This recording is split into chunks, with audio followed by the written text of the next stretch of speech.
अस्सलाम वालेकुम फ्रेंड्स, आज मैं आपके सामने एक छोटी सी स्टोरी लेकर आया हूँ। मैं आपको ज़्यादा टाइम नहीं लूँगा, लेकिन आई एम 100% श्योर कि आप इससे कुछ ना कुछ सीख के ज़रूर जाएंगे। एक गांव में कुछ खरगोश चल रहे थे, तो कुछ ही फासले के बाद वहाँ पर एक छोटा सा कुआं आ गया। तो उस कुएं में 2 खरगोश गिर जाते हैं। तो जो 2 खरगोश गिर जाते हैं तो बाहर सारे खरगोश देखना शुरू कर देते हैं कि अब क्या होगा। तो अब ये बाहर नहीं आ सकते। उनमें से एक खरगोश बाहर निकलने की कोशिश करता है, तो 1-2 छलांगे लगाता है। तो वो बाहर से खरगोश से कहते हैं कि अब क्या फायदा, अब तुमने मर तो जाना ही है, तो क्यों कोशिश कर रहे हो, तुम बाहर नहीं निकल सकते। जब तुम्हें मर ही जाना है तो सुकून के साथ बैठ जाओ, अपनी मौत का इंतजार करो, बैठ जाओ, तुम्हारा कोई फायदा नहीं अब बाहर छलांगे लगाने का। तो उसके साथ जो दूसरा खरगोश था, तो वो जब दोबारा उसके साथ दूसरा खरगोश था, अब वो छलांगे लगाना शुरू कर देता है। तो वो छलांगे लगा रहा होता है, तो जो बाहर खरगोश होते हैं वो उसे देख रहे होते हैं और वो उसे देखकर हैरान हो रहे होते हैं कि ये पागल हो गया है, ये क्या कर रहा है। जब इसे पता है कि जब इसने मर जाना है तो ये क्यों कोशिश कर रहा है। वो साथ वाले खरगोश को कहते हैं, इसे समझाओ यार, इसका शायद दिमाग काम नहीं कर रहा, इसे कहो कि मतलब जब मरना है तो क्यों इतनी कोशिश कर रहा है, क्यों इतनी स्ट्रगल कर रहा है। जब इसे पता भी है तो वो इसे काफी इस तरह डिमोटिवेट करते रहते हैं।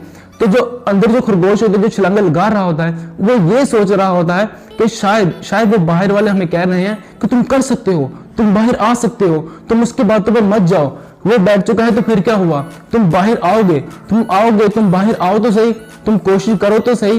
तो इसी तरह वो कोशिश करता रहता है, वो कोशिश करता करता आखिरकार वो बाहर आ जाता है। तो जब वो बाहर आ जाता है तो उससे पूछा जाता है, मतलब उससे ना राज जाना जाता है कि आखिर क्या वजह थी कि ये हमारी बातों को इस पर असर क्यों नहीं हो रहा था, क्यों ये हमारी कोई बात को समझ नहीं रहा था, कि हमारी किसी बात पे कोई रिएक्शन नहीं दे रहा था। तो जब पता चला गया, जो पता लगाया गया, तो बाद में पता चला कि वो तो कुछ सुन ही नहीं सकता था। इसी वजह से वो अपनी मंजिल में कामयाब हो सका। तो हमारी लाइफ में भी ऐसे ही होते हैं, बहुत से लोग ऐसे होते हैं। मोटिवेट करने वाले तो बहुत कम होते हैं, लेकिन जो डीमोटिवेट करने वाले होते हैं ना, जो जगह जगह पर हमें ठोकरें बनते हैं, वो बहुत ज्यादा लोग होते हैं।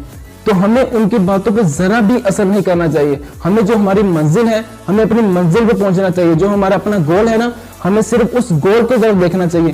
जो भी हमें डिमोटिवेट करते रहते हैं, जो भी हमें हर वक्त बस यार क्या कहूं उनके बारे में, जो भी डिमोटिवेट करते रहते हैं ना, उनकी डिमोटिवेशन को ही आप अपनी मोटिवेशन बनाओ।